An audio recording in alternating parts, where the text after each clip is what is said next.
Kahit ang damo, pinakamaliit na insekto, merong pakiramdam. Dapat matuto kang mag-alaga sa kanila. Pagkatapos nun, ang puso mo magiging isa sa kalikasan at sa lahat ng may buhay sa mundo. Nang sa ganung paraan, dadami sila at makakatulong sa sangkatauhan. Naiintindihan mo ba? Hindi. Sabi ko na nga ba eh. Ipasusuot ko to.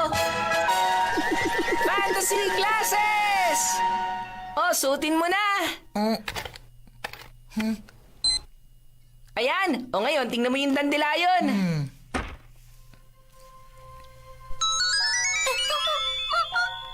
Umiiyak siya! Ano nangyayari sa kanya?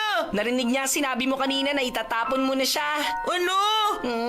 Ganun yun. Pag sinuot mo ang fantasy glasses, nakikita mo ang tunay na damdamin ng mga halaman at hayop na parang fantasy novels at fairy tales. Kakaiba to ah. Pasensya ka na ah. Pwede ba huwag ka nang umiyak? Hindi ko na ulit sasabing itatapon kita. Alam ko